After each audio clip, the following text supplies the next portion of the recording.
सामान्य नहीं है, ये निकुंज की भाव है। और ये कृष्ण प्रेमियों के लिए सबसे उपयोगी प्रसाद है वेणुगीत। वेणुगीत की थोड़ी भूमिका बता दूं। ठाकुर जी गैया चराने के लिए वन में जाते हैं और अब ठाकुर जी की अवस्था लगभग 6-6.5 वर्ष की हो गई है। छोटी छोटी बछिया बछड़ा गैयान के साथ ठाकुर जी जब गैया चराने के लिए जाते हैं तो व्रज की जितनी भी गोपियां हैं, बंधुओं, ऐसा प्रेम कहीं नहीं देखा होगा कि 6 वर्ष से लेकर के 90 वर्ष तक की प्रत्येक गोपी कृष्ण को प्रियतम रूप में देखती है। बिना दांत वाली अम्मा भी लाला को प्रियतम रूप में देखती है कि मेरे प्राणनाथ हैं। अरे 90-95 वर्ष की मैया भी ठाकुर जी सामने आते तो ऐसे घूंघट कर लेती। ऐसा कहीं सुना? 6 वर्ष के बालक को देख करके किसके मन में यह भावना आ जाती?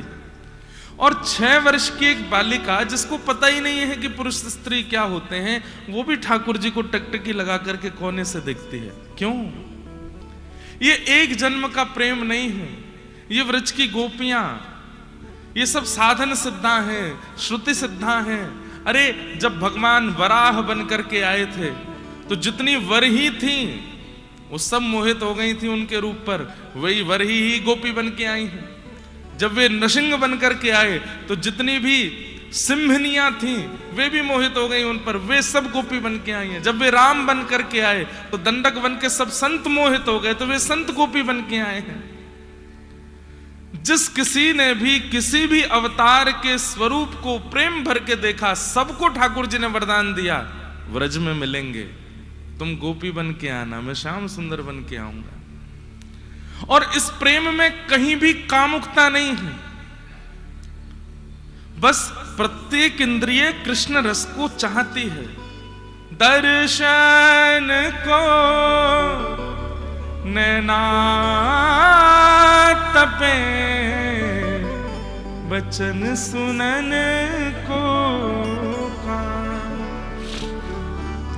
मिलवे को हियरा तपे, हिय के जीवन प्राण,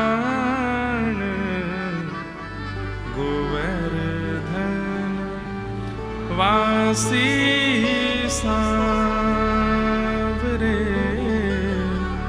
गोवर्धन वासी लाल तुम बिन रयो न जाए, ओ लाल तुम बिन रहो न जाए। न स्पर्श की इच्छा है, न मिलन की इच्छा है, न स्वीकार करो ऐसी इच्छा है। गोपियों की इच्छाएं नहीं है। गोपियों की बस इच्छा एक ही है, ऐसे ही देखत रहूं, आप मेरे रहो, रहो मेरे नैनन आगे, रहो मेरे अखियन आगे, रहो मेरी अखियन आगे। छैया कदम्ब तारगलवैया, क्या सोवत क्या जागे, ओ क्या सोवत क्या जागे। बस एक ही चाहिए, क्या? रहो मेरी अखियन आगे, हाँ रहो मेरी अखियन आगे, रहो मेरी अखियन आगे। रात में शयन कराते समय ये पद गाते हैं, हे नाथ क्या सोवत क्या जागे, जागते हुए भी मैं आपको देखूं, आंख बंद हो जाए तो आप भीतर बैठे रहो। गोपियों का प्रेम अलग है। तो वेणु गीत का मूल रूप क्या है कि ठाकुर जी वन में जाते हैं, और वन में कितनी दूर जाते हैं कुछ पता नहीं है। तो जब तक ठाकुर जी लौट के नहीं आते, व्रज की सब गोपियां इतनी व्याकुल रहती हैं, इतनी ज्यादा बेचैन हो जाती हैं कि व्रज सूना लग रहा है, वृंदावन सूना लग रहा है, हम वृंदावन के प्राण तो बाहर चले गए हैं। तो उस समय गोपियां इतनी व्याकुल हो जाती हैं, वो एक एक समय 3-3 युग के समान लगता है, एक एक क्षण की कब होगी संध्या, कब वेणु रव सुनाई देगा, कब श्याम सुंदर लौट करके वृंदावन आवेंगे। ठाकुर जी सुबह ही चले जाते हैं, अगर आज के समय के अनुसार कहें तो 9:30-10 बजे ठाकुर जी निकल जाते हैं, शाम को लौट के आते हैं 5 बजे। अब ये पूरा समय कैसे निकले? क्यों? रात्रि 6:30-7 बजे तो सो जाते हैं ठाकुर जी, और फिर पूरी रात दर्शन नहीं होता। ये बीच का ही तो समय था प्रकाश का, जिसमें श्याम सुंदर दिखते थे, उसमें भी गैया चराने चले गए। अब हम कैसे जिए? तब सब गोपियों के मन के भाव को ठाकुर जी पहचान गए, और कृष्ण प्रेम में जितनी भी पगी हुई गोपियां हैं, उन सबको वन की वंशी सुनाई देती है। ठाकुर जी मधुर वंशी बजाते हैं, और जैसे ही वेणु सुनाई देती है, वेणु कान में जाते ही सबके नेत्र बंद हो जाते हैं, और अपने अपने घरों में बैठे बैठे ही श्याम सुंदर के दर्शन होने लग जाते हैं। कैसे वृक्ष हैं, कैसी ब्यार है, कैसी हवा है, कैसी घास है, कैसी नदी है, कैसा सूर्य है, कैसी वहां की परिस्थिति। मतलब गोपियां बैठी तो अपने घर में होती हैं, लेकिन पहुंच वहीं जाती हैं जहां श्याम सुंदर होते हैं। ये वेणु गीत है। अब वहां गोपियां झुंड बना करके अपने अपने दर्शन बता रही हैं, कोई गोपी कुछ बता रही है, कोई गोपी कुछ बता रही है, और वे सब सत्य ही बता रही हैं। उन सबको एक जैसा ही दिख रहा है, लेकिन कुछ किसी किसी को विशेष दिख रहा है, किसी किसी को और ज्यादा विशेष दिख रहा है। वे आपस में चर्चा कर रही हैं। यही है वेणु गीत। किलोमीटरों दूर, कोसों दूर श्याम सुंदर वंशी बजा रहे हैं, और घर में बैठे गोपियों को दर्शन हो रहा है। बंधुओं, कथा भी वंशी है।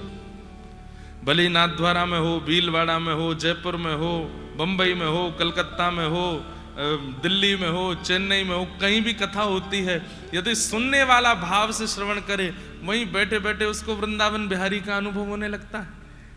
ये भी तो वंशी है, लेकिन आप तो बैठे ही वृंदावन में हो। चलो ले चलते हैं, ठाकुर जी की वेणु सुनाते हैं आपको। वरहा पीड़म नटवर वपु कर्णयो कर्णकारम विभ्रद वासः कनक कपिसं वैजयन्तीं च माला रन्ध्रान् वेणो वधर सुधया पूरयन् गोपवृन्दये वृन्दारण्यम् स्वपदरमणं प्राविशत् गीत कीर्ति। जिनको बीच में उठ के जाना हो ना, वो ऐसे जाना कि हमको पता ना चले और ना सुनने वालों को पता चले। वो बस चले जाना और फिर लौट के भी मत आना क्योंकि ये प्रसंग अब इसमें मैं बहुत मुश्किल से प्रवेश करता हूं। वरहा पीड़म, पहले तो ठाकुर जी की झांकी देखो कैसी है। मोर पंख का सुंदर आपीड़ यानी कि मुकुट धारण किया है अपने सिर पर। और ठाकुर जी मुकुट कैसे पहनते हैं? मुकुट सीधा पहनना चाहिए, ठाकुर जी टेढ़ा पहनते हैं। और टेढ़ा भी पहनते हैं, आगे झुका हुआ पहनते हैं, ऐसे पहनते हैं ठाकुर जी। क्यों? जहां जहां चरण पड़त प्यारी जू के, तहां तहां मन मेरो करत है छाओ। स्वामी श्री हरदास जी महाराज का पद है। स्वामी जी कहते हैं कि जहां जहां प्यारी जी के चरण पड़ते हैं तो ठाकुर जी के मन में विचार आता है कि एक तो सबसे बड़ी बात कि हमारी प्रिया जी और श्याम सुंदर दोनों व्रजमंडल में पादुका नहीं पहनते। चाहे सर्दी हो, चाहे गर्मी हो, चाहे कीचड़ हो, चाहे वर्षा हो, चाहे कैसी ऋतु हो, सबसे बड़ी बात कि श्री राधा रानी और ठाकुर जी व्रजमंडल में पादुका नहीं पहनते, बिना पादुका के ही चलते। तो कभी कभी ग्रीष्म ऋतु होती है और जब प्रिया जी चलती हैं तो ठाकुर जी के मन में आता है कहीं गर्मी ना लग रही हो तो क्या करें, तो अपने मुकुट को, इतना बड़ा मुकुट पहन के टेढ़ा सा पहन करके आते हैं और जैसे श्री प्रिया जी चलती हैं ठाकुर जी अपने मुकुट के ऊपरी भाग को सूर्य के आगे ले आते हैं और अपने मुकुट से ही छांव करते हुए चलते हैं कि कहीं श्री जी के चरणों में उष्णता ना जावे, कहीं गर्मी ना लगे। जहां जहां चरण पड़त प्यारी जू के, तहां तहां मन मेरो करत है छांव। मेरी बहु मूर्ति सेवा सवारती, कोई चवर डोराती, कोई बीड़ी पवाती। ठाकुर जी कह रहे हैं कि प्रिया जी की सेवा में तुमको दिख रहा है कि ललिता है, विशाखा है, आदि आदि सब सखियां हैं, वास्तव में मैं ही अनेक रूप धारण करके श्री प्रिया जी की सेवा करता हूं।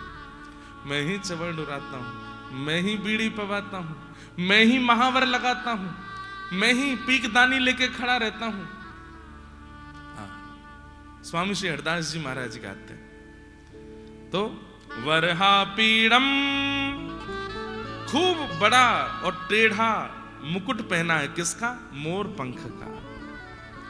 नटवर वपु, नटों में वर जो श्रेष्ठ हैं, आकर्षण करने वाले। ठाकुर जी का श्री अंग कैसा है? बोले एक बार यदि आपको दिख गए भूल से भी भुला नहीं पाओगे। आप कहोगे मैं अपनी आंखें बंद कर लूंगा, नहीं देखूंगा श्याम सुंदर को, तो वे ऐसा कुछ बोल देंगे जो कानों में चला जाएगा और कानों से उनके पास खींचे चले जाओगे। आप कहोगे मैं कान भी बंद कर लूंगा। अब कैसे श्याम सुंदर खींचेंगे? तो उनके तन की सुगंधी नाक से चली जाएगी, उससे खींचे चले जाओगे। आप कहो मैं नाक भी बंद कर लूं, तो ठाकुर जी अपने अधरामृत का थोड़ा रस आपके मुख में दे देंगे, उससे उनके हो जाओगे। बोले मैं मुंह भी बांध लूंगा। अब कैसे श्याम सुंदर अपनाएंगे? तो बोले अपने बाम हस्त की कनिष्ठ उंगली से जरा सा आपको छू देंगे, उससे उनके पीछे पड़ जाओगे। वो स्पर्श ही इतना अद्भुत होगा कि उनको छोड़ नहीं पाओगे फिर। तो ऐसे आकर्षण करने वाले हैं, इसलिए उनका नाम है नटवर। आकर्षण करने वालों में सबसे श्रेष्ठ नटवर वपु। कर्णयो कर्णकारम, कान दो हैं लेकिन कुंडल एक ही पहनते हैं। और काय का कुंडल पहनते हैं? बोले कन्नेर के फूल का पहनते हैं। कैसे पहनते हैं? बोले कभी इस कान में लगा लेते हैं, वहां से मधुमंगल के ए लाला मां बढ़िया ना लग रो या बारे में पहन, तो उसको यहां से निकाल के उछालते हैं ऊपर और दूसरा कान ऐसे कर लेते हैं, तो पुष्प आके यहीं लगता है सीधे। बढ़िया है, हाँ लाला अब बढ़िया लग रहा। तो श्रीदामा वहां से ना ना ना ना वहां बढ़िया ना, यहां लगा, तो फिर निकालते हैं, फिर उछालते हैं, फिर यहां पहन लेते हैं। कैसी मधुर छवि है। अरे पुष्प को निकाल के सीधे यहां खोंच लो ना, उछालते हैं। ये ठाकुर जी की अदा है। कर्णयो कर्णकारम विभ्रदवा सह कनक कपिसम। पीतांबरी पहनते हैं, जैसे मैंने श्वेतांबरी पहनी है, ये बगलबंदी ऐसी बंदी पहनते हैं ठाकुर जी। कैसी? बोले पीली पहनते हैं। और गर्मियों में तो पहनते ही नहीं है, गर्मियों में केवल मोतियों की माला और बस नीचे कुछ कटकाचनी जैसी पहन लेते हैं और कुछ नहीं पहनते, ऐसे ही डोलते हैं। अच्छा एक बात तो है, हमारे लाला को सर्दी में जाड़ों भी बहुत लगे और गर्मी में गर्मियों बहुत लगे। गर्मी में उघारो डोलते रहेगो और सर्दी में इतने छुप जाते हैं कि केवल आंख नाक मुंह ही दिखता और कुछ नहीं दिखता, सब छुपा लेते हैं। लेकिन विभ्रदवास कनक कपिसम वैजयंतीम चम। वैजंती माला किसको कहते हैं? पंच पुष्पों की माला को वैजंती माला कहते हैं। अलग अलग 5 पुष्पों से निर्मित माला वैजंती माला। वैजयंतीम चमाला रंध्रान वेणो अधर सुधया। अपने मुखमंडल पर वेणु को आच्छादित करते हुए ठाकुर जी चल रहे हैं, कोमल उंगलियों से उसके छिद्रों को दबा रहे हैं, मधुर मधुर उसमें अपने प्राण पिरो रहे हैं। अपनी कटाक्ष से कभी इधर देखते हैं, कभी इधर देखते। अच्छा, सबसे बड़ी बात, ठाकुर जी के नेत्रों का जो अंतिम छोड़ है ये कानों तक आता है। हम मानवों के ऐसे नेत्र नहीं है।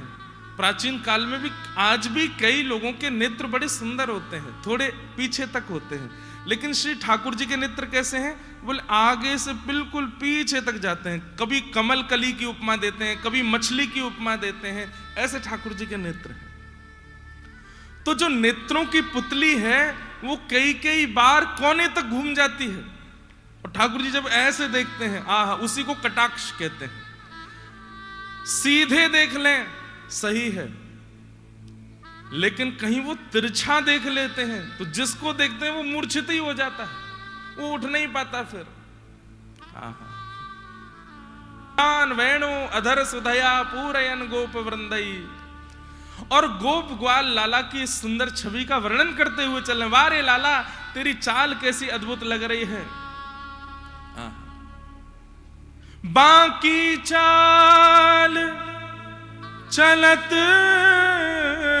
गोकुल में, छैल छबीलो प्यारो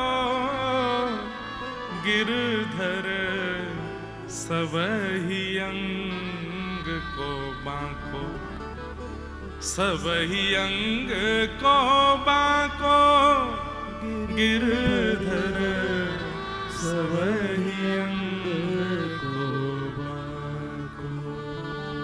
बांको मतलब टेढ़ो, पाम भी टेढ़े हैं, कमर भी टेढ़ी है, मुख भी टेढ़ो है, और वहां पे मुकुट भी टेढ़ो पहने, और ये हाथ भी सीधे ना रखे, या कोई यहाँ रखेगो, कभी यहाँ रखेगो, कभी यूं कर लेगो, टेढ़ो ही रहवे, चले भी टेढ़ो मेढ़ो ही है।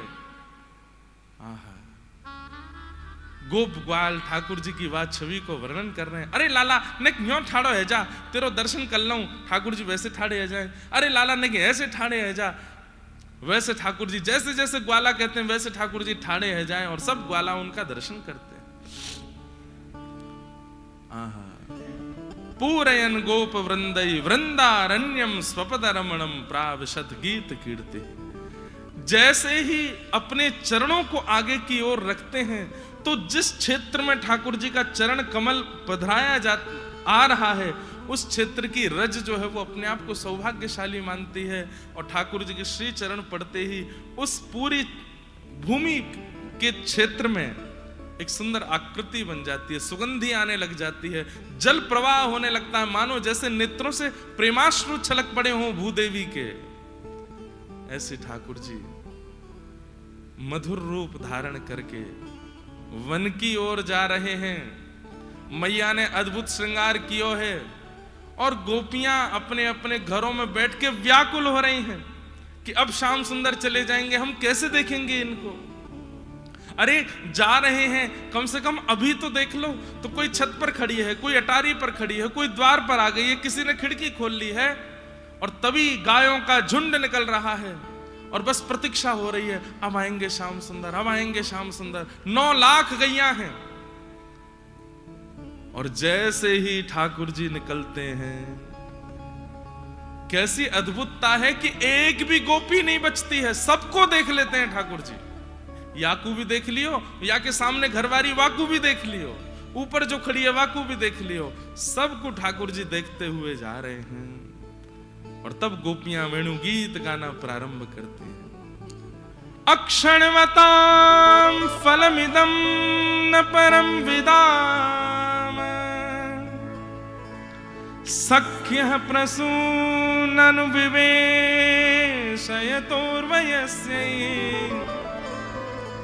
वक्त्रं व्रजे ससुतयोरणवेणुजुष्टम्, यैर्वा निपीतमनुरक्त कटाक्षमोक्षम्। आप सबसे प्रार्थना भैया इसका अनुभव कीजिएगा, बन जाइए गोपी और नेत्र बंद करके अनुभव करो क्या कह रही है, कैसे कैसे भावों का वर्णन गोपियां कर रही हैं। गोपियां कह रही हैं, अरे नेत्रधारियों, जिनके पास भी नेत्र हैं, सावधानी से हमारी बात सुन लो। बोले क्या? यदि इन नेत्रों से तुमने पूरा ब्रह्मांड देखा और गैया चराते हुए श्याम सुंदर को नहीं देखा है, तो इन नेत्रों को पाकर के तुमने कुछ नहीं देखा। जब वे श्याम सुंदर अपने नंद भवन से निकलते हैं, तम गोरजच्छुरित कुंतल मद्दवरः वन्य प्रसून रुचिरे क्षण चारुहासम। गायों की खुरों की रज उड़ती है और वो उड़ उड़ करके जब श्याम सुंदर के मुखमंडल पर जाकर के लग जाती है, कुछ बोहों के ऊपर चिन्ह बनाती है, कुछ गाल पर चिन्ह बनाती है, कुछ ठाकुर जी के तिलक पर चिन्ह बनाती है, श्री अंग पर लग जाती है। अरे यशोदा तो बहुत सुंदर श्रृंगार करे, लेकिन इन गैयान की रज लगवे के बाद श्याम सुंदर जितने प्यारे लगते हैं, वाको कहा वर्णन करें हम। इतने प्यारे श्याम सुंदर अपने कटाक्ष से, आहा, कभी इधर देख रहे हैं, कभी इधर देख रहे हैं, कभी इधर देख रहे हैं, और जाकू देखते जा रहे हैं, वही निहाल है तो जा रो है। कटाक्ष मोक्षम, अरे मोक्ष मिल गया हो माने जैसे एक बार इनके इस रूप को देख के कि बस अभी प्राण चले जाएं, अब जीवित नहीं रहना, अब कुछ और देखना नहीं है। देखो चाहत कमल नयन को, निस दिन रहत उदासी अखियां, हरि दर्शन की प्यासी, हरि दर्शन की प्यासी अखियां, हरि दर्शन की प्यासी। केसर तिलक मोतिन की माला, वृंदावन के वासी, नेह लगाए त्याग गए तृण सम, डार गए गल फांसी अखियां, हरि दर्शन की प्यासी। एक बात बताऊं, हमारी सारी इंद्रियां भटकती रहती हैं। जीव को कभी कचौड़ी खवाओ, कभी जलेबी खवाओ, कभी बेड़ई खवाओ, कभी कछू खवाओ, दार बाटी खवाओ, चूरमा खवाओ, लेकिन आपकी जीव कभी किसी वस्तु को पाके ऐसा हुआ कि तृप्त हो गई और कह दे अब कुछ नहीं चाहिए। अरे जिसके प्राप्त हो जाने के बाद में आपकी आपकी आपकी भावना कह दे बस अब कुछ नहीं चाहिए, समझो वही वास्तविक वस्तु है। लेकिन आप संसार के हर व्यंजन का स्वाद ले लेते हैं, हर रूप को देख लेते हैं, उसके बाद भी आपकी इंद्रियां कभी नहीं कहती कि बस अब मैं तृप्त हो गई ना। क्यों? क्योंकि इन इंद्रियों को जो तृप्त कर सकते हैं वो केवल श्याम सुंदर है और कोई नहीं। कितने भी रस खिला दीजिए, कितने भी रूप दिखा दीजिए, कितने भी स्वर सुना दीजिए, कितने भी स्पर्श करा दीजिए, लेकिन जब तक इन सब भावों में श्याम सुंदर नहीं आएंगे आपकी इंद्रियां भटकती ही रहेंगी। 90 वर्ष के हो जाओगे, दांत टूट जाएंगे, लेकिन तब भी जीव कहेगी गोलगप्पा खिलाओ। क्यों? क्योंकि अभी विश्राम नहीं मिला है इस इंद्रिय को। इसको विश्राम देने की सामर्थ्य केवल वृंदावन चंद्र में है। गोपियां कह रहे हैं ऐसे मधुर श्याम सुंदर को देखने के अलावा हम किसको देखें। अब ठाकुर जी तो गैया चराते हुए चले गए, अब गोपियां व्याकुल होने लगी, क्या करें। तभी ठाकुर जी ने देखा अरे ये व्याकुल काउदना प्राण त्याग देंगी, अभी तो मुझको रास और करनो है, तो क्या करें। तुरंत ठाकुर जी ने अपनी वेणु को निकाला और जैसे ही अपने अधर पर धारण किया, मैंने कथाओं में बताया है जहां हाथ नीचे हो और वंशी अधर पर है, हाथ नीचे हैं, वो वंशी है। जहां हाथ बिल्कुल अधर के बगल में है वो मुरली है। लेकिन जहां मुखमंडल किशोरी जी की तरफ झुक जाए और हाथ ऊपर आ जाए वो वेणु है। ठाकुर जी वेणु बजा रहे हैं, ऐसे झुक गए हैं, दोनों भुजा ऊपर करके ठाकुर जी बड़े रम करके डूब करके वेणु बजा रहे हैं। जैसे श्याम सुंदर गए हैं गोपियां व्याकुल हो गईं। ठाकुर जी ने वेणु बजाना प्रारंभ किया और वह वेणु की ध्वनि जैसे प्रत्येक गोपी के कान में पहुंचती है वहीं स्तब्ध हो गई है। सब गोपियों के नेत्र बंद हो गए हैं और एक साथ सब गोपियों को व्रज में, वन में जाते हुए, गौचारण करते हुए श्याम सुंदर का दर्शन हो रहा है। अब क्या दर्शन हो रहा है सुनो।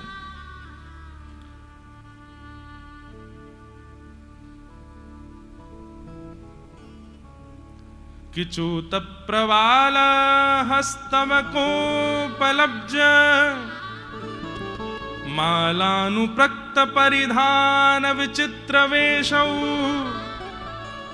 मध्ये विरेज तुरलम पशुपाल गोष्ठ्यां रंगे यथा नटवरौ क्वच गायमानौ।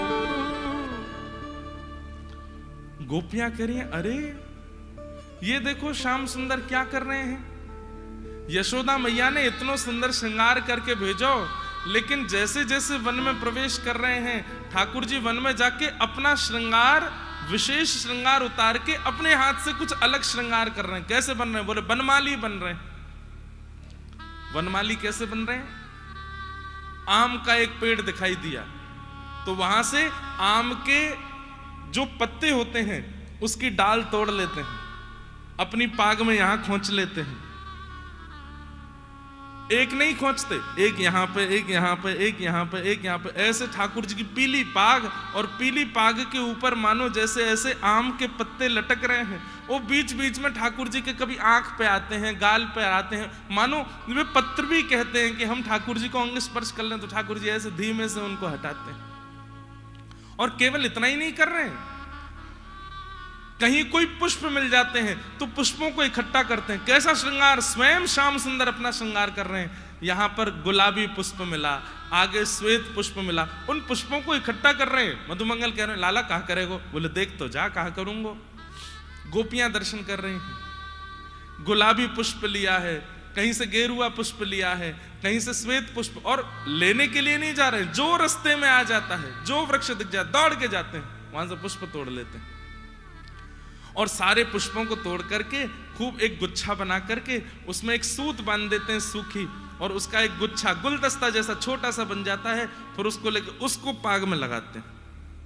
अरे मधुमंगल कैसा लग रहा हूं? बोले बहुत जोर को लग रहा हो लाला, हमारी भी लगा दे। बोले चल बावड़े, तू ना लगे कोई, हम बढ़िया, मोछों गिर जाए तो लगा लियो। फिर आगे ग्वाल बाल जाते हैं, वे पुष्पों के गुच्छे बना बना करके लाते हैं। तो जितने लाते हैं सब पहन लेते हैं ठाकुर जी। किसी को बाजूबंद में लगा लिया, किसी को अपनी कमर में खोंच लिया, किसी को यहाँ पीछे अपनी शिखा में लगा लिया, कोई यहाँ कानों के ऊपर लगा लिए। सब जगह ठाकुर जी उन पुष्पों के गुच्छों को लगा करके चल रहे हैं। तभी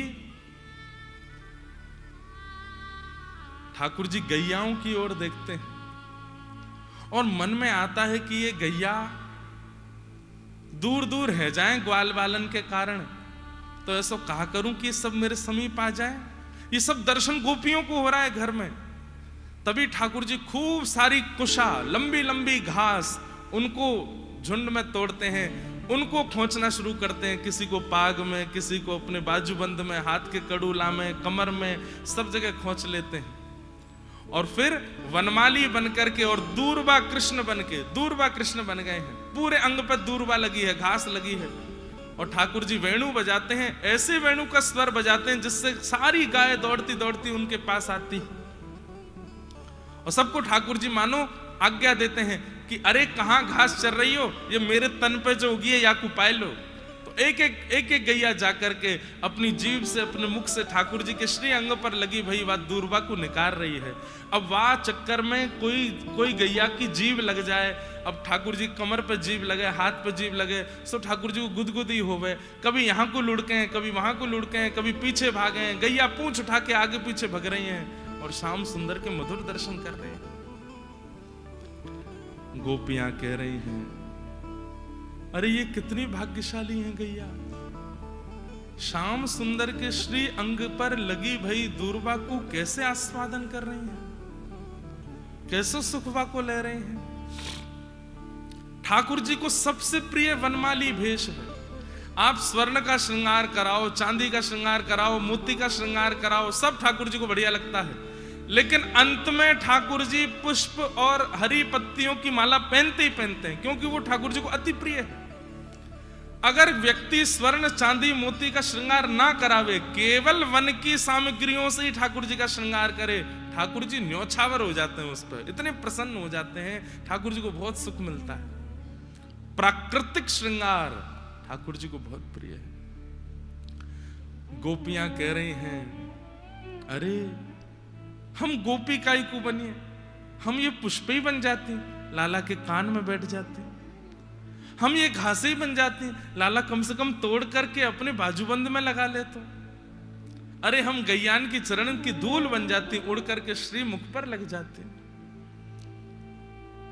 एक एक करके गोपियां झुंड में आकर के बैठ गई हैं। अब ये एक गोपी अपना दर्शन करा रही है कि मुझे ऐसा दर्शन हो रहा है, तभी दूसरी गोपी कहती है, अरे मेरी तो सुनो, मोए कैसे दिख रहे हैं? बोले कैसे दिख रहे हैं? गोप्यः किमाचरदयं कुशलश्म वेणु दामोदराधर सुधामपि गोपिकानां भुङ्क्ते स्वयं यद विशिष्ट हसिंहदिन्यो हस्यत्वचोश्रुमुमुचोस्तरवो यथार्या।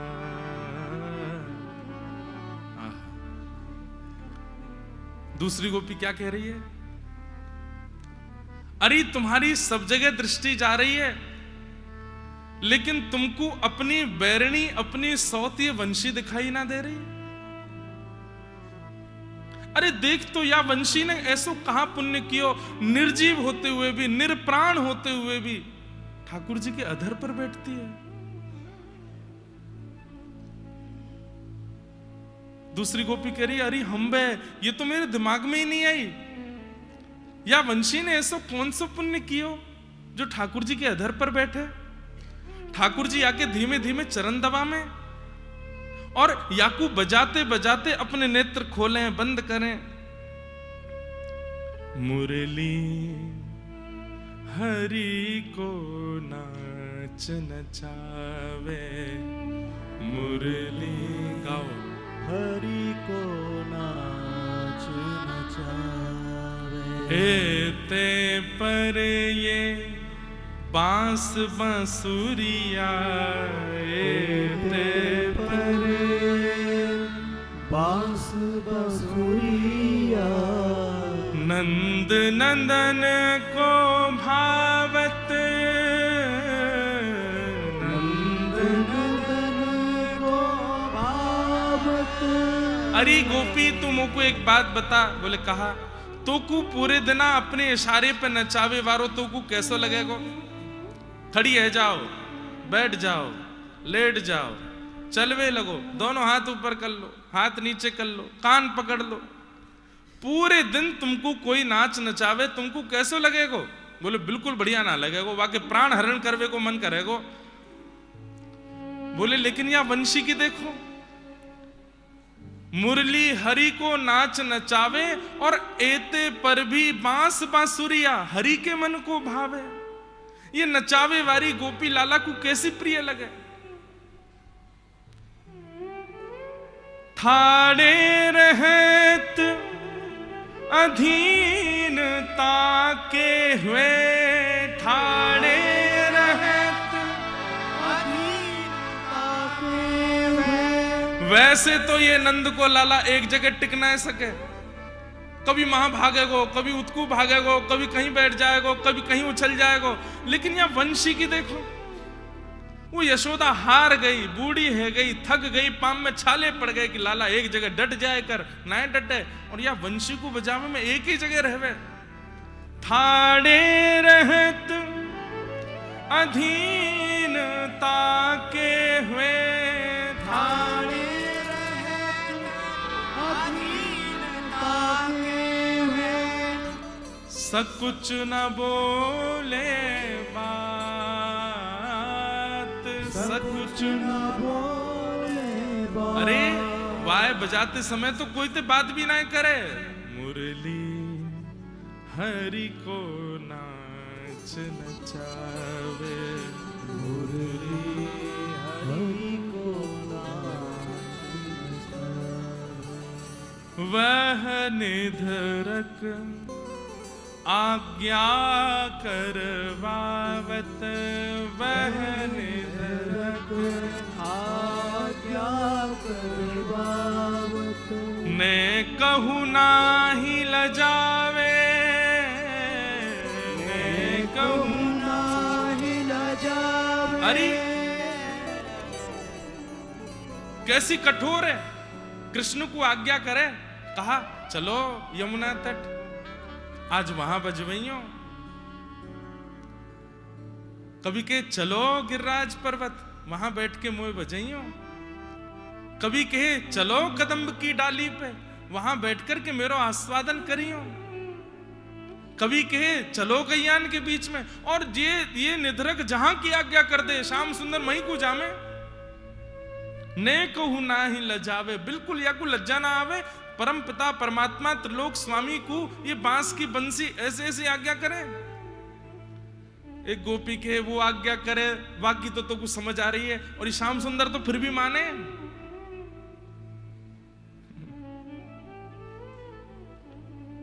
जब जानत अधीन भय हैं, जब जानत अधीन भय,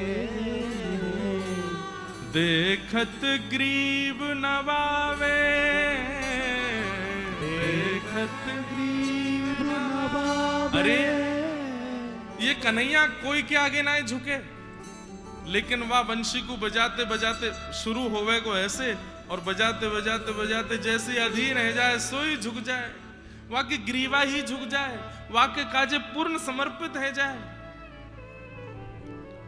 पौढ़त अधर, पौढ़त अधर चलत कर पल्लव, पौढ़त अधर चलत कर पल्लव। रंध्र चरण पटलावे, रंध्र चरण पलटावे। मुरली हरि को नाच नचावे, मुरली हरि को नाच नचावे। एक गोपी कह रही है, और याने सबसे ज्यादा बंटा धार तो हम गोपीन को ही कियो है, हमारे घर उजाड़ दिए सबरे। हम पर रिस कर कर अवलोकत, हम पर रिस कर रिस समझते हैं, रिस मतलब गुस्सा। अरे कभी देख लियो, जब कभी कन्हैया सामने आवे तो कमर में फंसी भई वा बंशी को तुम देखियो, हमारी तरफ तो ऐसे रिस करके देखे। ज्यादा ना सोचूंगी, बढ़िया वारी दाल बनाऊंगी, कढ़ी बनाऊंगी, रोटी बनाऊंगी, सब्जी बनाऊंगी। वही दिना ऐसी बजे कि सबरो चूल्हों में जितनी अग्नि सब पानी बन जाए, मेरी रोटी बना ही ना पावे। कहां बताऊं। गोपियां कहती हैं या वंशी को काउदना चुराए लो, कोई गोपी कहे या वंशी को तोड़ के फेंक आओ। एक गोपी कह रही है वंशी को तो कछु बिगड़ेगो ना, लाला दूसरी बनाए लेगो। लाला को वंशी बजानो जाने सिखाओ, वाको मोह बांध के जमुना जी में फेंक आओ। वही ने हमारे सबरे कुल खानदान बर्बाद करवाए हैं। लेकिन एक गोपी धीमे से बोली, अच्छा वंशी तोड़ोगी, वंशी छिनाओगी, वंशी को हरण कर लोगी, फिर जीवित कैसे रहोगे। कह भी रही हो कि वंशी ने सब बर्बाद किया, वह वंशी के बिना। अरे सौभाग्य मानो कि आज घर में बैठी हो और किलोमीटरों दूर, कोसों दूर लाला गैया चरा रो, वह को दर्शन ये वंशी करा रही है। हम पर रिस कर कर अवलोकत, हम पर रिस कर कर अवलोकत। नासा पुट फरकावत, नासा पुट फरकावत। मुरली हरि को नाच नचावे, मुरली हरि को नाच नचावे। शूर श्याम जब जब रीझत है, शूर श्याम जब जब रीझत है, तब तब शीश डुलावे, तब तब शीश डुलावे। शूर श्याम जब जब रीझत है,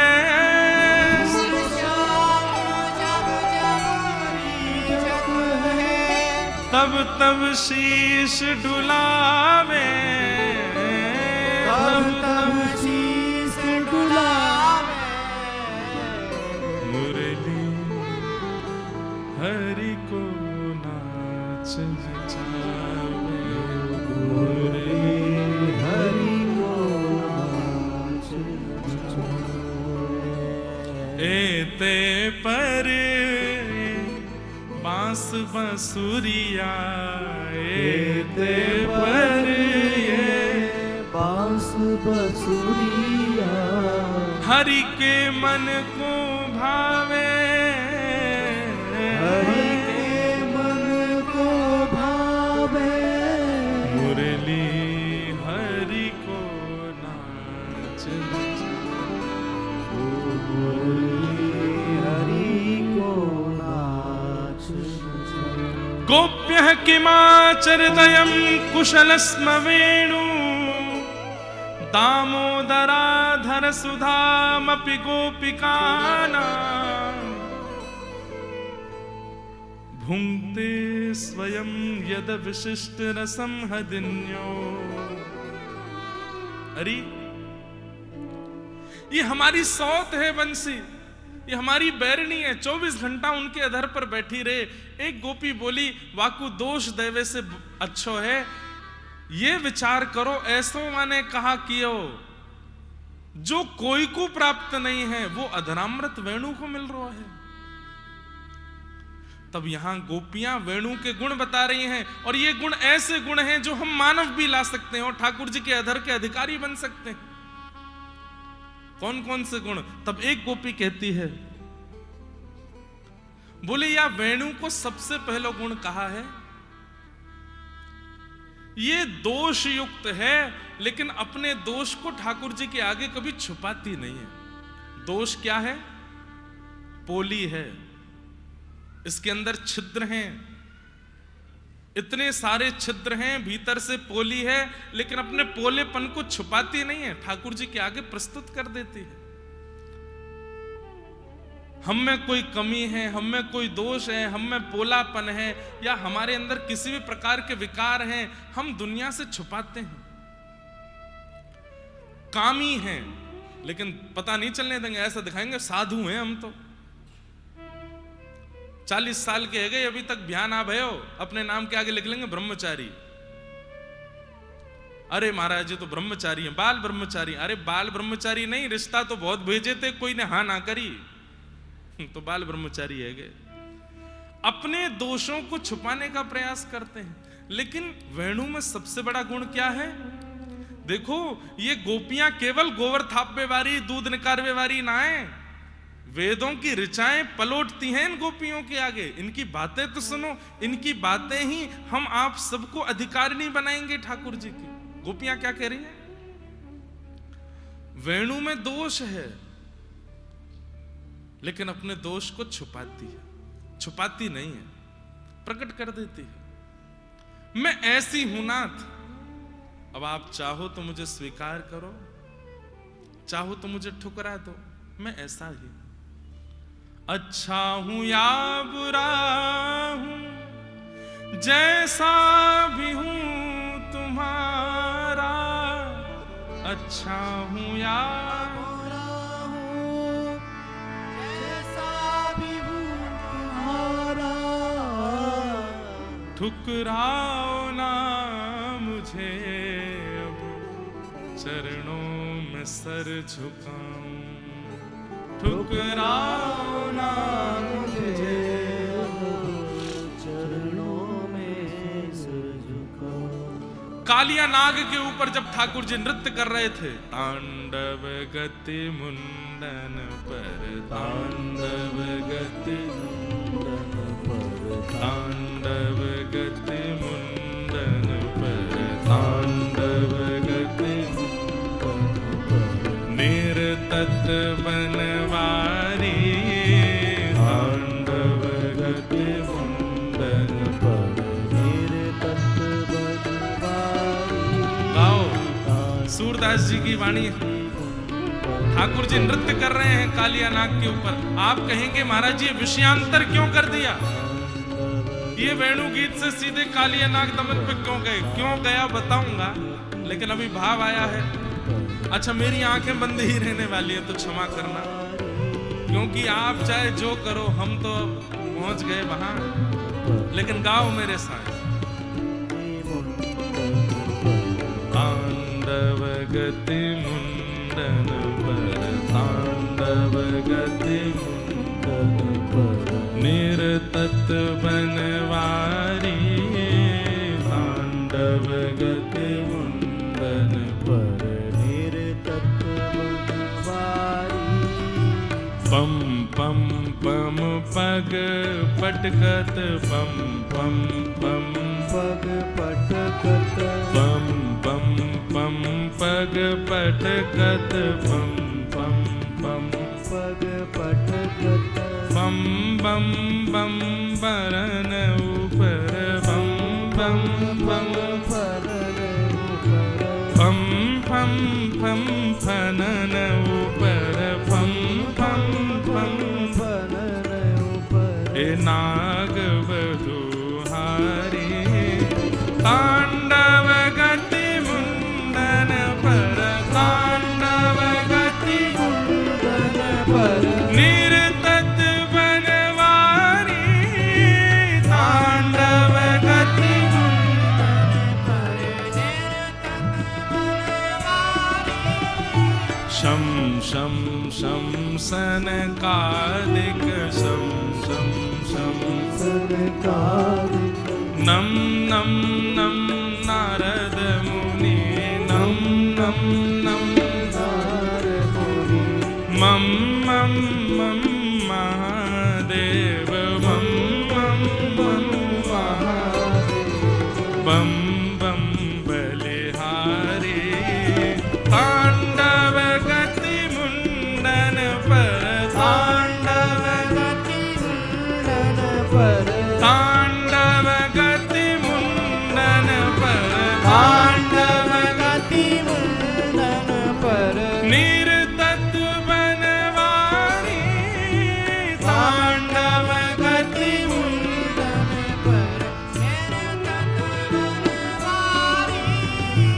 बिम बिम बिम विद्याधर, बिम बिम बिम विद्याधर, दम दम दम देव सकल, दम दम दम देव सकल, गम गम गम गुणी गंधर्व, गम गम गम गुणी गंधर्व, नाचत देत तारी, तांडव गति मुंडन पर, तांडव गति मुंडन पर, तांडव गति मुंडन पर, तांडव गति मुंडन पर, अरे निरतत बनवारी, तांडव गति मुंडन पर, सूरदास प्रभु की वाणी, सूरदास प्रभु की वाणी, किम किम किन्हु न जाने, किम किम किन्हु चम चम चम चरण परत, चम चम चम चरण पर, अरे निर्भय कियो काली, तांडव गति मुंडन पर, तांडव गति मुंडन,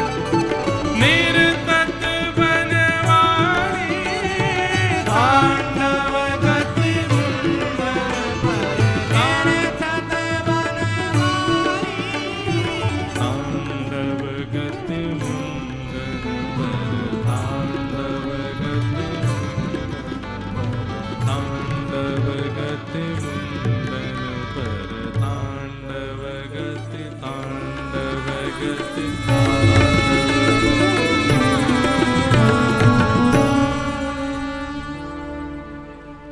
आहा पम पम पम पग पटकत पम पम। अरे हजार फण हैं उस कालिया नाग के, और ठाकुर जी नाच नहीं रहे हैं, ये बात समझिएगा। ठाकुर जी नृत्य नहीं कर रहे हैं।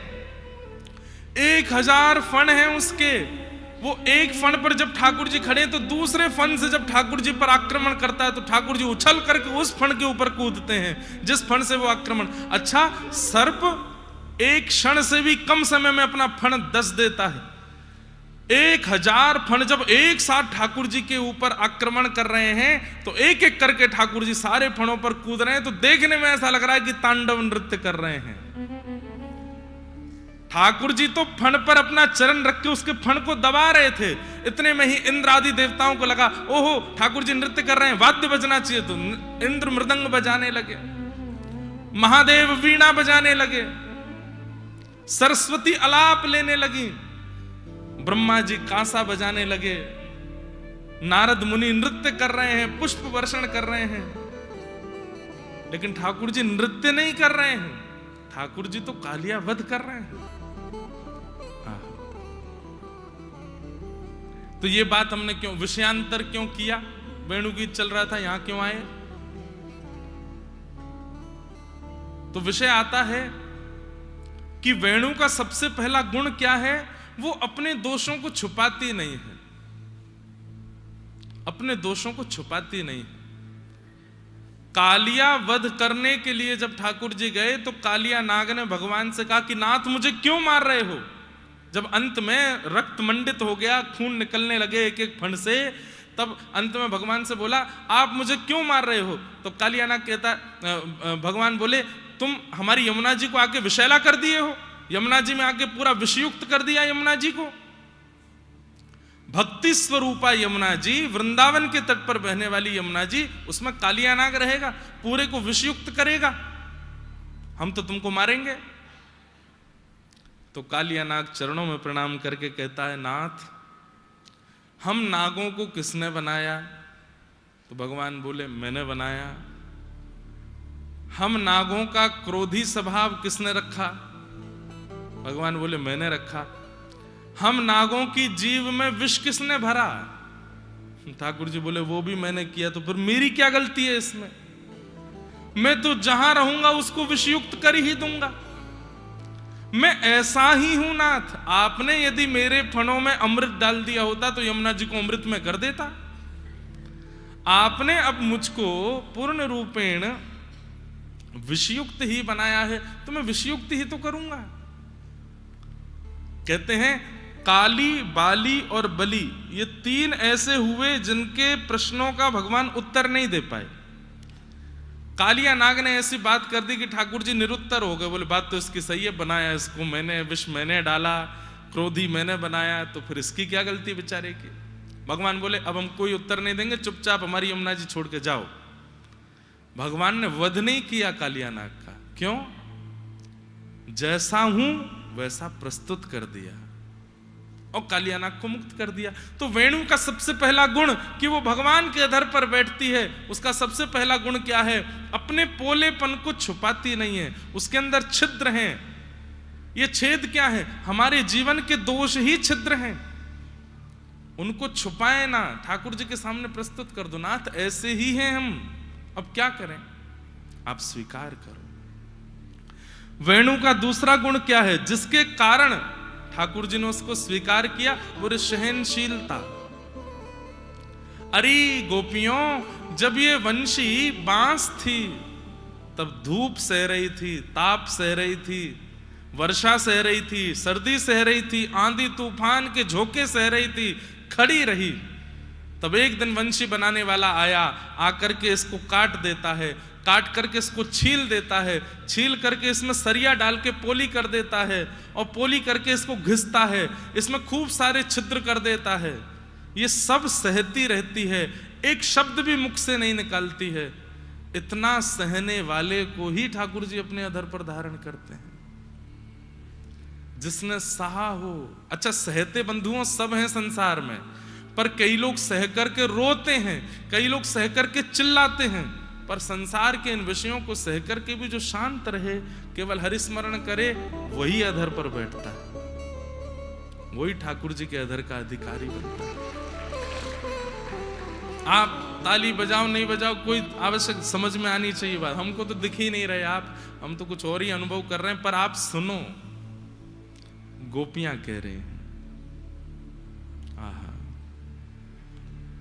गोप्यः किमाचरदयं कुशलस्म वेणु दामोदराधर सुधामपि गोपिकानां। अच्छा, वेणु का तीसरा गुण क्या है? बहुत ध्यान से सुनिएगा। वेणु का तीसरा गुण है पूर्ण अधीन। पूर्ण अधीन का मतलब क्या होता है? उसके अंदर स्वर है, उसके अंदर राग हैं, उसके अंदर मोहित वशीकरण करने की सारी शक्तियां भी हैं, लेकिन सब कुछ युक्त होते हुए भी बजाने वाले के अधीन रहती है, स्वयं नहीं बजती। आप बजाओ, मैं गुण है, मेरे अंदर योग्यता है, मेरे अंदर सब कुछ है, लेकिन मैं अपना प्रयास, अपने गुण का प्रयास स्वयं नहीं करूंगी, आप करो। हनुमान जी महाराज, लंका जाने की जब बात आई तो हनुमान जी कह रहे हैं मैं कैसे जाऊंगा? तब जामवंत जी आके समझाते हैं, अरे तुम में बड़े गुण हैं, तुम में बड़ी योग्यताएं हैं, तुम जा सकते हो। हनुमान जी बोले मुझे तो कुछ याद ही नहीं आ रहा। बोले ठाकुर जी का स्मरण करो। तब ठाकुर जी का स्मरण करते हैं। हनुमान जी महाराज लंका जाते हैं, पूरी लंका जला के सीता सुध लेकर के आते हैं और राघव जी से आकर के कहते हैं मैं कुछ नहीं कर सकता, तब प्रताप रघुनाथ, राम जी जैसे चाहेंगे वैसा मेरे साथ होता है, वैसा मैं करता हूं, मेरी योग्यता कुछ नहीं। वंशी भी ऐसी है, उसके अंदर स्वर भी है, उसके अंदर आकर्षण की स्थिति भी है, उसके अंदर कई सारे राग भी हैं, लेकिन सारे गुणों से युक्त होते हुए भी वंशी स्वयं नहीं बजती है। ठाकुर जी बजाएंगे तो बजूंगी, ठाकुर जी स्वर पिरोएंगे तो गुण प्रकट करूंगी। हम लोग कैसे हैं, जो गुण नहीं है उसको भी प्रकट करते रहते हैं और अपने गुण का केवल विक्रय ही करते, बेचते हैं हम अपने गुणों को। कोई अपनी सुंदरता बेच रहा है, कोई अपना यौवन बेच रहा है, कोई अपने गायन बेच रहा है, कोई अपना पाक शास्त्र बेच रहा है, कोई किसी प्रकार, सब विक्रय कर रहे हैं हम संसार में। पर वेणु विक्रय नहीं करती, वेणु तो अधीन हो जाती है ठाकुर जी के। आप बजाओ तो बजूंगी, योग्य हूं, गुणवान हूं, लेकिन स्वयं नहीं बजूंगी, आपके अधीन हूं नाथ, आप चाहोगे तो बजूंगी।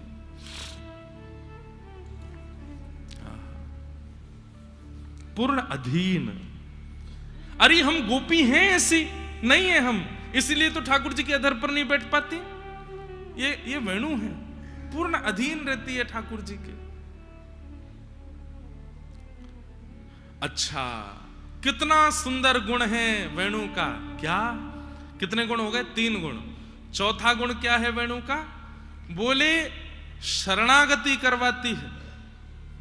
कितनी अच्छी बात है, बहुत ध्यान से सुनना। गोपियां कह रही हैं स्वर वंशी में प्रकट होता है, राग वंशी में प्रकट होता है, मोहित व्यक्ति वंशी सुनकर के ही होता है, लेकिन प्रेम वंशी से नहीं, बजाने वाले से हो जाता है। मतलब कैसी शरणागति कराती है? सबको खींचती है, सबको बुलाती है, सबको सुख देती है, लेकिन सबको सुख, आनंद, समृद्धि सब कुछ देने के बाद स्वयं गुप्त हो जाती है, बजाने वाले से मिला देती है। बोले इनके पास आओ, ये श्रेष्ठ है। ये वेणु का चौथा गुण है कि वो शरणागति कराती है। अभी हम कथा कर रहे हैं तो निश्चित है कथा सुनाने वाले के प्रति सूक्ष्म आकर्षण बन जाता है। इसमें हमारी ही गैर उपलब्धि है, इसमें हमारा ही घाटा है कि आप कथा सुन के हमसे प्रेम करने लगे या हमारे प्रति सूक्ष्म आकर्षण बनना। ये हमारे लिए बहुत घाटे की बात है। लेकिन वेणु ऐसी नहीं, इसीलिए ठाकुर जी के अधर के अधिकारी नहीं बन पा रहे। वेणु क्या करती है? सबको बुलाती है, सबको सुख देती है, सबको रस देती है, सबको आनंदित करती है, लेकिन अपनी ओर आकृष्ट नहीं करती, बजाने वाले श्याम सुंदर के चरणों में पहुंचाती है। इसलिए ठाकुर जी उसको अधर पर धारण करते। कितने लक्षण हो गए? 4। गिनते जाना। पहला, दोष युक्त होते हुए भी अपना दोष प्रकट कर देती है। दूसरा, सहनशील है, बहुत सहती है और चुप रहती है। तीसरा, पूर्ण अधीन है, गुणवान होते हुए भी स्वयं नहीं बचती, ठाकुर जी के अधीन रहती, आप चाहो तो मुझे बजाओ। और चौथा, शरणागति करवाती है। और 5वां लक्षण क्या है? 5वां लक्षण है वेणु का, इकट्ठा नहीं करती, कुछ भी संग्रह नहीं करती। वंशी लो, पानी डालो वो भी निकल जाएगा, धूल डालो वो भी निकल जाएगी, कुछ और डालो वो भी निकल जाएगा, कुछ भी रखती नहीं है, सब दे देती है, सब बांट देती है। रस डालो वो भी निकल जाएगा, स्वर डालो वो भी निकल जाएगा, कुछ भी उसके अंदर डालो, अपने पास कुछ नहीं रखती, खाली रहती है, सबको बांट देती है। संग्रह ना करना, यह वेणु का 5वां लक्षण।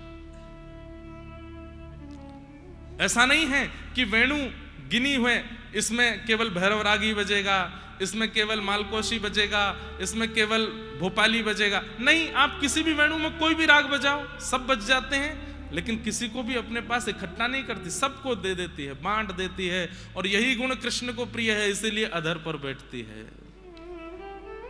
5 गुण। इस वेणु का अगला गुण क्या है? अंतिम गुण और सबसे सुंदर गुण वेणु का क्या है? इससे किसी को डर नहीं लगता, वंशी से कोई भयभीत नहीं होता, वंशी से सब प्रेम करते हैं, सब आनंदित होते हैं, सबको प्रेम है इसके साथ। इसलिए ठाकुर जी को प्रिय है। जो अभय दान करे पूरे विश्व को, वो ठाकुर जी के अधर पर बैठता है। वंशी से कोई नहीं डरता। बालक को सुनाओ, स्तब्ध हो जाएगा, बूढ़ों को सुनाओ, आनंदित हो जाएंगे। अरे कामी, क्रोधी, लोभी, मोही कैसे भी अवगुण युक्त क्यों ना हो, संसार के विषादों में पड़ा भी क्यों ना हो, वेणु की ध्वनि यदि सुन ले तो एक बार को नेत्र बंद हो जाएंगे, कान खुल जाएंगे। इससे किसी को भय नहीं लगता। बल्कि वंशी का निर्माण तो अभय प्रदान करने के लिए स्वयं कृष्ण ने किया।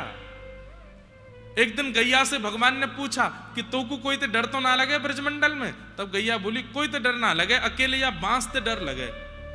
जो भी या बांस को अपने हाथ में ले ले तो गैया के ना हम चारों चर पामे, ना हम घास खा पामे, ना हम वन में विचरण कर पामे, ना हम दूध पिवा पामे, हमें या बांस ते डर लगे। ठाकुर जी बोले, अच्छा जा बांस ते तू को डर लगे, वही बांस ते तू को प्रेम कराऊंगा। और जैसे ठाकुर जी ने एक हाथ से छुआ 3 छिद्र प्रकट हुए, दूसरे हाथ से छुआ 3 छिद्र और प्रकट हुए, अधर पर जैसे ही रखा 1 छिद्र और प्रकट हुआ, और जैसे ही प्राण पिरोए वंशी बचने लगी, बिना हाथ लगाए गैयाओं के थन से दूध प्रवाह होने लगा। ठाकुर जी बोले, अब तो भय ना लगो? गैया बोली, नहीं अब नहीं है। किसी को भय नहीं लगता वंशी से, सबको अभय प्रदान करती है, इसलिए ठाकुर जी के अधर पर बैठती है।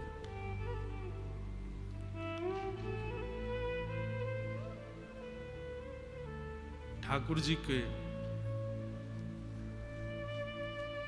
अधर पर बैठते हैं।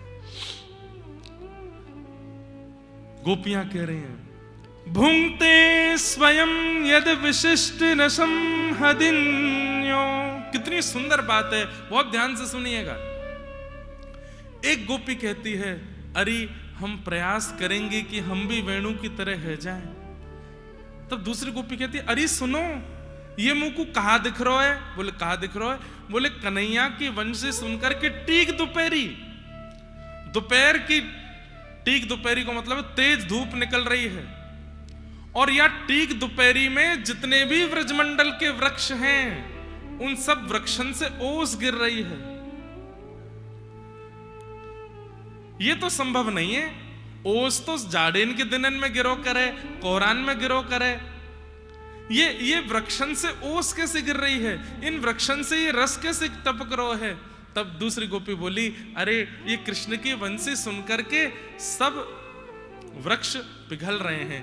तब तीसरी गोपी कहती है, अरे ये कोई तुक वाली बात नहीं है, इतनी तेज धूप निकल रही है और इन वृक्षन से रस टपक रहा है।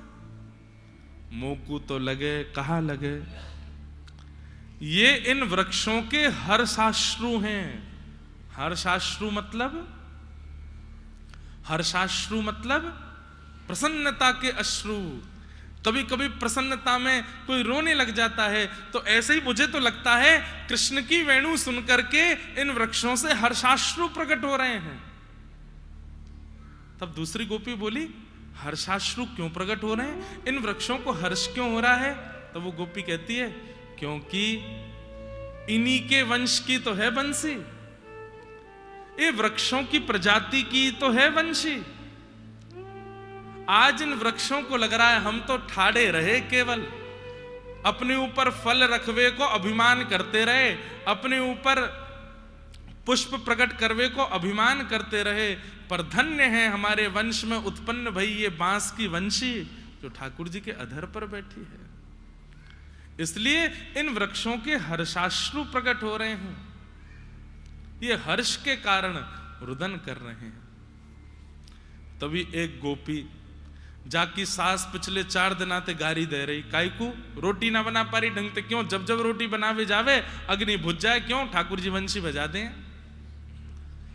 वो बोली, अरे ये हर्षाश्रु नहीं है, तो ये दुखाश्रु हैं, ये पेड़ सबरे रो रहे हैं। बोले काईकू रो रहे हैं। बोले भैया हम पेड़न को काम है कट करके छट करके लोगन के घर बनानो, छाया करनो, और ये सब पेड़ यामारे रो रहे हैं, अरे हमारे कुल में उत्पन्न भई वंशी ने कितनी गोपी इनके घर उजाड़ दिए, यानी तो हमारो नाम खराब कर दियो, या हमारे दुखाश्रु ने कर रहे हैं। अरे घर बनाने की जाकी योजना रहे, वो घर उजाड़ रही है। पति सुतान भय, गोपी गीत में कहते, पति सुतान वय भ्रातृबांधवा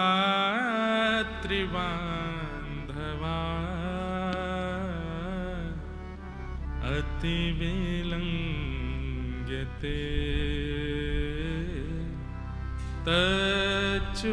तच्युतागता गतिविदस्तवो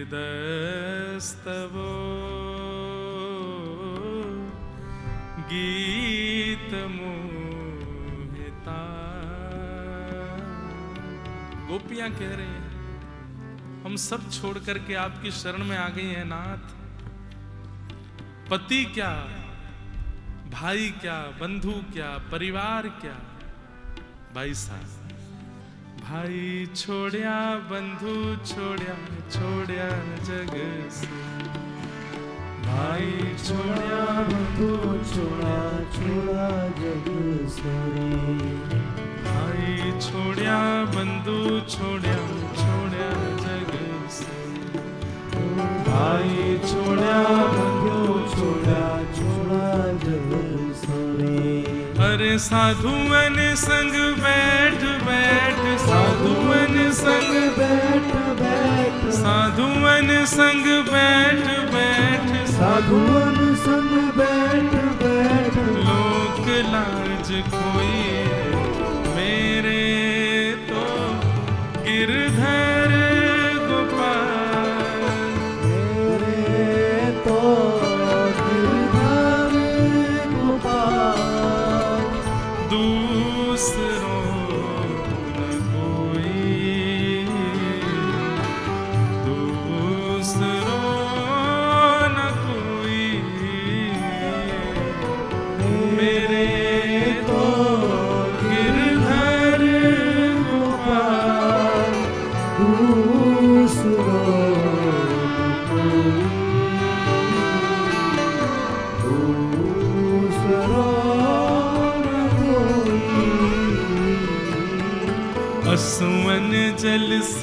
सींच सींच प्रेम बेल होए, असुवन जल सींच सींच प्रेम बेल होए, आसुवन जल सींच सींच प्रेम बेल होए, असुवन जल सींच सींच प्रेम बेल होए। अरे अब तो बेल फैल गई, अब तो बेल फैल गई, अब तो बेल फैल गई, अब तो बेल फैल गई। अरे आनंद फल हुई रे मेरे तो गिरधर गोपाल, मेरे तो गिरधर गोपाल, दूसरों न कोई, दूसरों न कोई, मेरे तो गिरधर गोपाल, दूसरों दूसरा न कोई। दूसरों न कोई, दूसरा न कोई। अरे याने सबन के घर छुड़वाए दिए, पत्नी के पतिव्रत धर्म छुड़वाए दिए, मैया के पुत्र व्रत धर्म छुड़वाए दिए, बड़े बड़े लोग यानी सन्यासी विरक्त कर दिए। ऐसी या वंशी बैरणी ने कितने इनके घर उजाड़ दिए, या हमारे या के वंश के सबरे वृक्ष रो रहे हैं। अरे हमारो तो जन्म सिद्ध अधिकार सबके घर बनानो, और तेने कहा कियो या कन्हैया के अधर पर बैठ के बज बज के तेने सबन के घर छुड़वाए दिए। या हमारे ये सबरे वृक्ष तो दुखाश्रु में रो रहे हैं। एक गोपी बोली नहीं नहीं नहीं नहीं, मुझे तो ऐसा लगे ये सब वृक्ष आनंद अश्रु में रो रहे हैं। इस तीसरे भाव को सुनिएगा बंधु, कितना अद्भुत है गोपी का भाव। बोले आनंद अश्रु में बह रहे हैं, मतलब बोले भैया आज इन वृक्षन को एक नई बात पता चली। बोले कहा, बोले भैया कोई अगर डूब रहे हो, गहरी नदी गहरे सरोवर में डूब रहे हो, वाकु यदि हमारो एक अंग भी मिल जाए, वृक्ष की कोई डाल मिल जाए, वृक्ष को कोई तंतु मिल जाए, वृक्ष को कोई भी छोड़ मिल जाए, तो डूबते भय को बचानो, ये हमारो स्वरूप है। आज तक हमको ऐसा ही पता ही कि डूबते भय को बचानो ये हमारो अधिकार है, ये हमारो कर्म है। लेकिन यह वंशी ने आज हमारी परिभाषा बदल दी। बोले कैसे? बोले डूबते को बचानो हमारा स्वरूप, लेकिन याने आज ठाकुर जी के अधर पर बैठ करके ना जाने कितने रसिकन को प्रेम रस में डुबोए करके उद्धार कियो है। हमने उबार करके उद्धार कियो, हमने बाहर निकाल करके प्राण बचाए, पर याने तो डुबाए करके सबके प्राणन को उद्धार कियो है। या हमारे आज सबरे वृक्ष आनंद अश्रु में रो रहे हैं। धन्य है हमारे कुल में उत्पन्न हुई ये वंश, जाने डुबो करके सबको उद्धार कियो।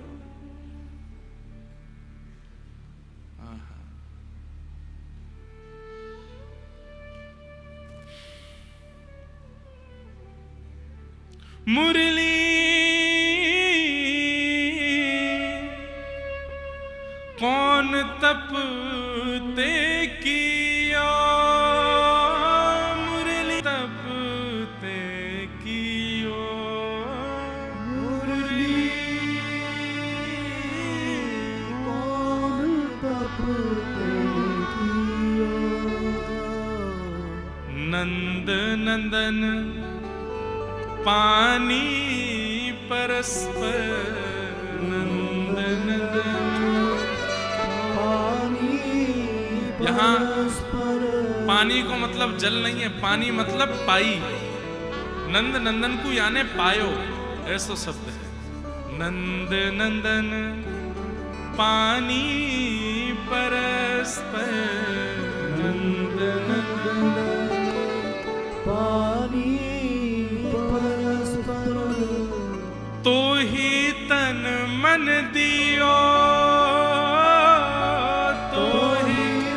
वा श्याम सुंदर ने अपनो तन भी दे दियो, मन भी दे दियो।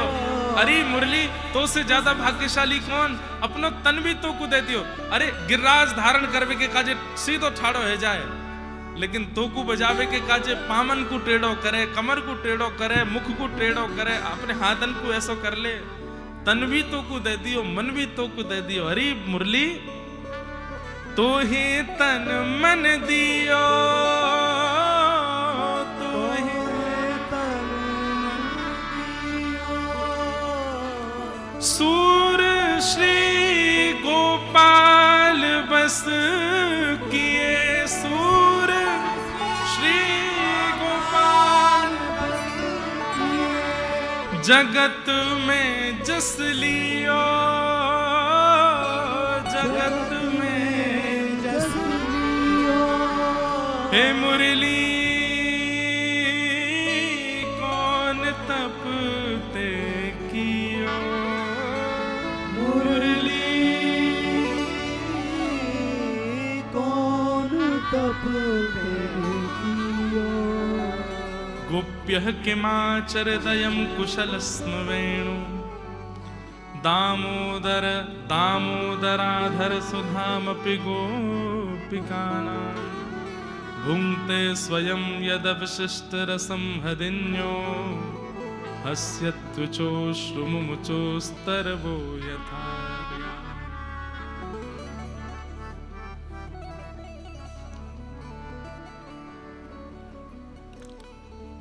ऐसी मुरली।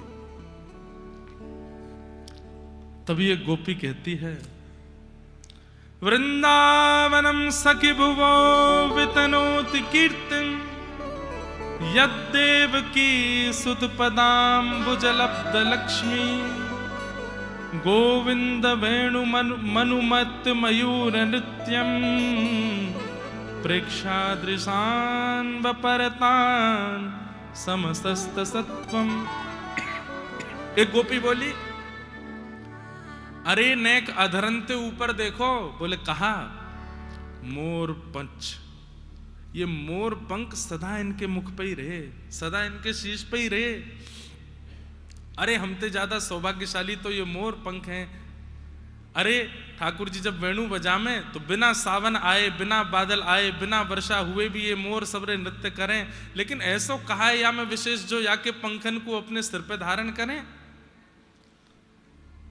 एक बार ठाकुर जी वंशी बजा रहे, तभी एक मयूर सन्मुख आया और अपने पंख फैला करके मानो ठाकुर जी को आकृष्ट करने लगा। ठाकुर जी उमड़ घुमड़ के वंशी बजाने लगे। हर बार तो ऐसा हुए कि ठाकुर जी वंशी बजामे और मोर नृत्य करे, लेकिन आज वो मोर मुंह फेर के चलन लगो।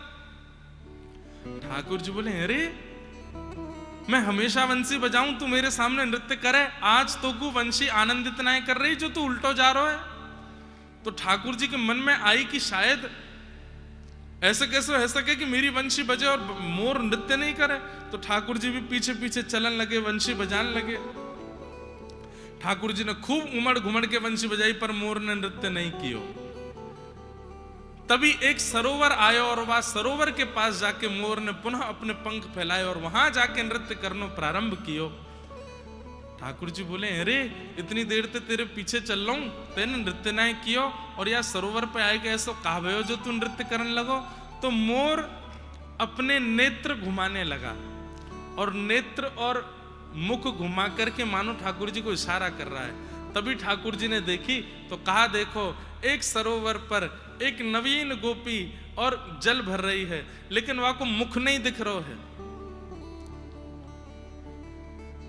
ठाकुर जी बोले, अच्छा यासो मिलवावे लायो है? बोले, हम बे।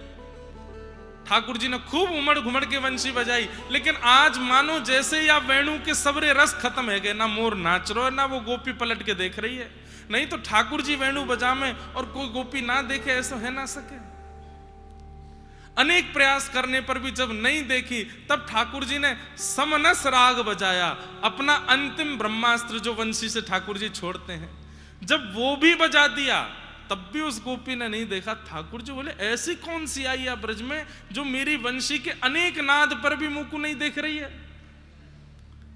तब ठाकुर जी खूब समनस राग बजा बजा करके आकृष्ट कर रहे हैं, लेकिन नहीं जब आकृष्ट भई तब वो गोपी मटका भर के अपने सिर पर धरे और जैसे ही ठाकुर जी की ओर देखा, जब देखी वृषभानुजा हिये बिच उठी हूक। अरे किशोरी जी, वंशी रह गई हाथ में फिर न लागी फूंक। ऐसे ही करते रह गए, बजे ही नहीं रही।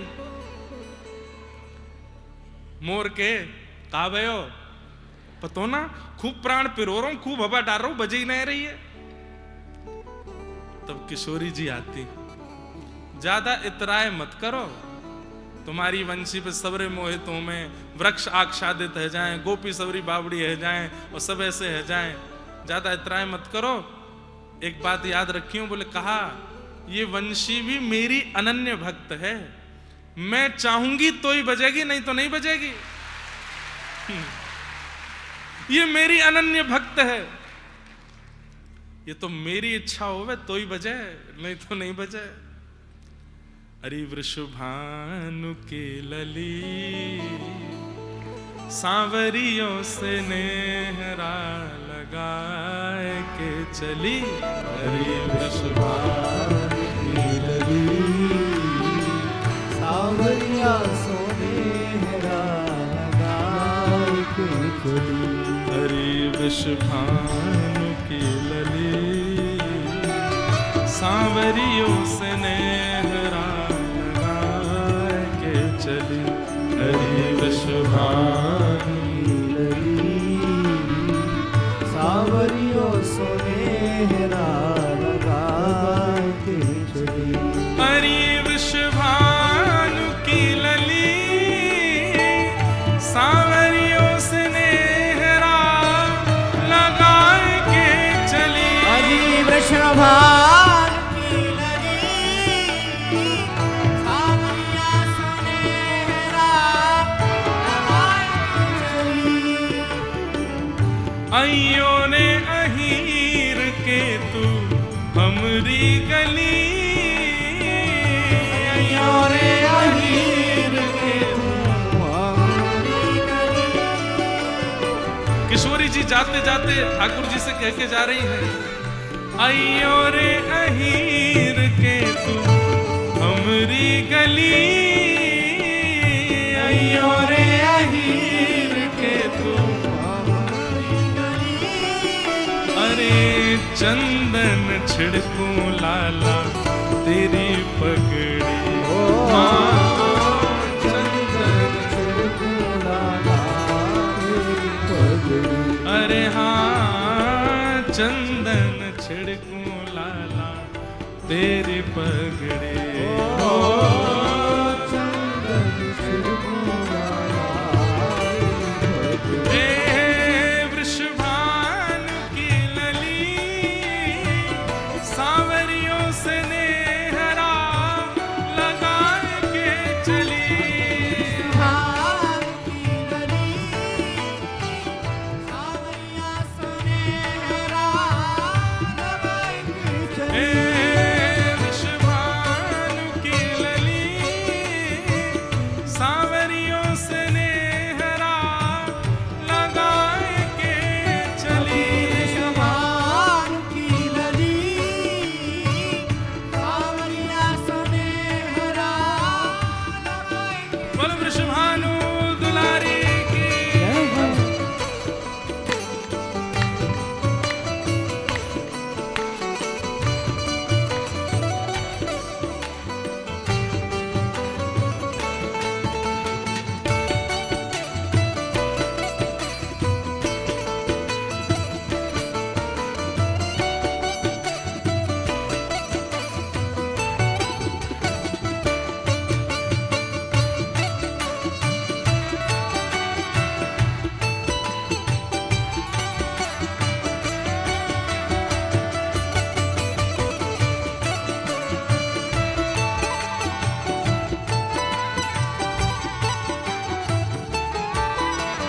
अब किशोरी जी कह के गई हैं, अयो रे अहीर के तू हमरी गली चंदन छिड़कूं लाला तेरी पगड़ी।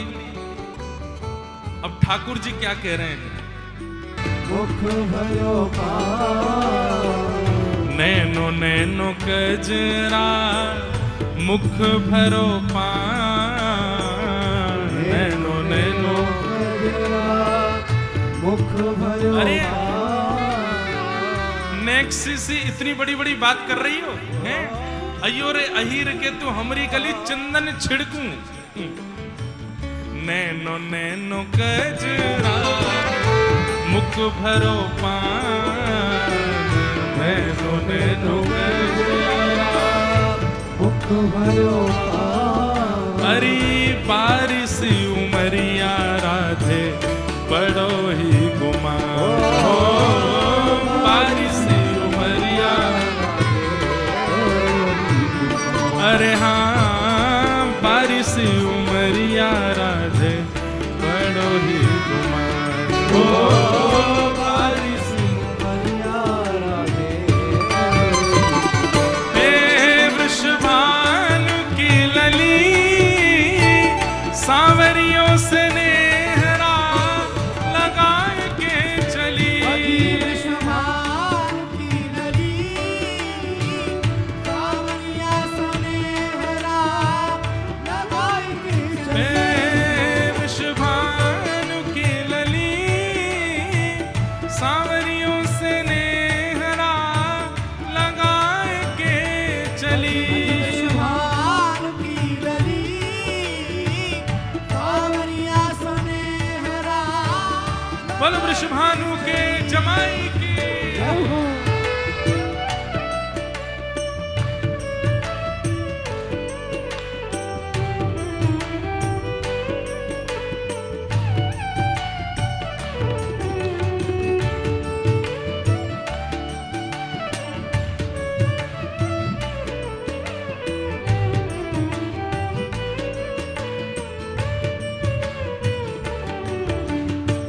बोलो बरसाने वारी की।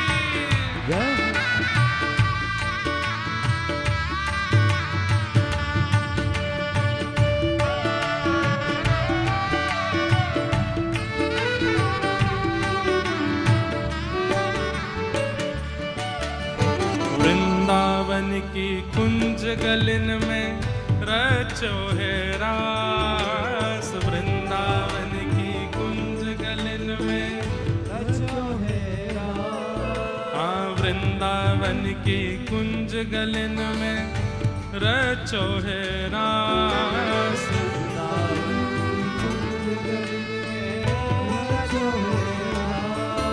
ओ याही गुण गावे स्वामी कानर दास, हो याही गुण गावे हाँ याही गुण गावे स्वामी कानर दास, हो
स्नेह ना लगाए के चले।